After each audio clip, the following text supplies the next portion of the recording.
లేఖన భాగంలో మనం చదువుకున్న లేఖన భాగం మత్తయి గారు రాసిన సువార్త 26వ అధ్యాయం 6వ వచనం నుంచి 16వ వచనం వరకు చదువుకున్న లేఖన భాగాల్లో ఇద్దరు కనబడుతున్నారు మనకి. ఎవరంటే ఒకళ్ళు మరియమ్మ గారు, ఇంకొకరు ఎవరంటే మరి అంటే ఎవరు? బేతనియా మరి. ఇంకొకరు ఎవరంటే యోధా కనబడుతున్నాడు. ఇద్దరు ముద్దులు పెట్టారు.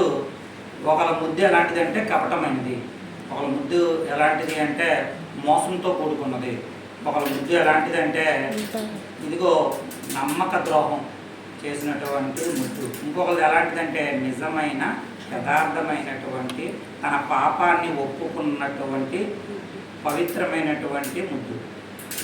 కాబట్టి ప్రభు సన్నిధికి మనం వచ్చినప్పుడు మనం ఎలా వస్తున్నాం అన్నదే చాలా ఇంపార్టెంట్.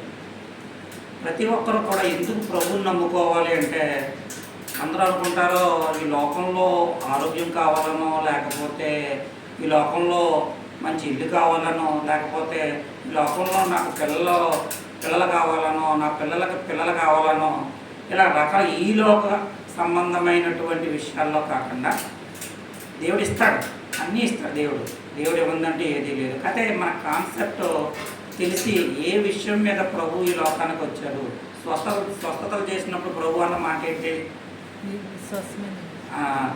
మీరు ఈ విషయాల్లో ఎవరికి చెప్పొద్దు అన్నాడు ఆయన. ఎందుకు అన్నాడంటే ఆయన వచ్చింది సువార్త చెప్పడానికి. ఏంటి సువార్త అంటే లేఖనాల ప్రకారం క్రీస్తు మనకు మీకోసం వచ్చాడు, ఆయన మృతి పొంది సమాధి చేయి లేపబడతాడు. యేసుక్రీస్తు ప్రభుని ఎవరైతే నమ్ముకుంటారో వాళ్ళు కూడా అదే ఈ